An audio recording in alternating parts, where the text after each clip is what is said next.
Hi hello ನಮಸ್ಕಾರ, ಎಲ್ಲರೂ ಚೆನ್ನಾಗಿದ್ದೀರಲ್ವ. ಇವತ್ತು ಲಕ್ಷ ದೀಪೋತ್ಸವ ನಡೀತಾ ಇದೆ. ಎಲ್ಲಿ ಅಂದರೆ ಬೊಮ್ಮದೇವನಹಳ್ಳಿ, ಬನ್ನರ್ಘಟ್ಟ ರೋಡ್, ಬೆಂಗಳೂರು. ಬನ್ನಿ ಮತ್ತೆ ನೋಡ್ಕೊಂಡು ಬರೋಣ. ಅದಕ್ಕೂ ಮುಂಚೆ ಹೊಸ್ದಾಗಿರಲ್ಲ ಈ ವಿಡಿಯೋ ನೋಡ್ತಿದ್ರ, ಲೈಕ್ ಶೇರ್ ಸಬ್ಸ್ಕ್ರೈಬ್ ಮಾಡಿ. ಬನ್ನಿ ಮತ್ತೆ ಈ ಲಕ್ಷ ದೀಪೋತ್ಸವ ನೋಡ್ಕೊಂಡು ಬರೋಣ. ಇಲ್ಲಂತೂ ಸರ್ಕಲ್ಗೆ ಸಿಕ್ಕಾಬಿಟ್ಟ ಗ್ರ್ಯಾಂಡ್ ಡೆಕೋರೇಷನ್ ಮಾಡಿದ್ದಾರೆ. ಮತ್ತು ತಡ ಹಾಕಿ ಬನ್ನಿ ಹೋಗಿ ಲಕ್ಷ ದೀಪೋತ್ಸವ ನೋಡ್ಕೊಂಡು ಬರೋಣ.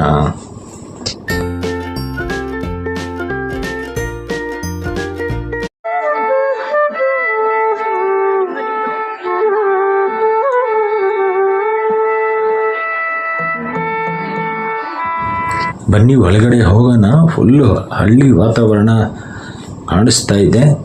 ಕಡಲೆಕಾಯಿ ಅಂತೂ ಸಿಕ್ಕಾಪಟ್ಟ ಇದೆ. ಇನ್ನು ಅಂಗಡಿಗಳಂತೂ ಇದ್ದೇ ಇರಬೇಕಲ್ವ. ಪರ್ಸೆ ಅಂದರೆ ಪರ್ಸೆನೇ, ಜನ ಇರಬೇಕು, ಅಂಗಡಿ ಇರಬೇಕು, ಅಂಗಡಿಗಳಲ್ಲಿ ಕಡಲೆಕಾಯಿನೂ ಇರಬೇಕು. ಸೂಪರಾಗಿದೆ. ಬನ್ನಿ ಒಳಗಡೆ ಹೋಗ್ಬಿಟ್ಟು ನೋಡ್ಕೊಂಡು ಬರೋಣ ಬನ್ನಿ.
ಬೈಲು ಬಸವೇಶ್ವರ ಸ್ವಾಮಿ ದೇವಾಲಯ ಲಕ್ಷ ದೀಪೋತ್ಸವ ತುಂಬ ಚೆನ್ನಾಗಿತ್ತಲ್ವ. ಈ ವಿಡಿಯೋ ನಿಮಗೆ ಇಷ್ಟವಾಯ್ತಾ? ಇಷ್ಟವಾದರೆ ನೋಡಿ, ಹಾಗೆ ಹೋಗಬೇಡಿ, ಲೈಕ್ ಶೇರ್ ಸಬ್ಸ್ಕ್ರೈಬ್ ಮಾಡಿ. Tata bye bye, see you next ವಿಡಿಯೋಲ್ಲಿ ಸಿಗೋಣ.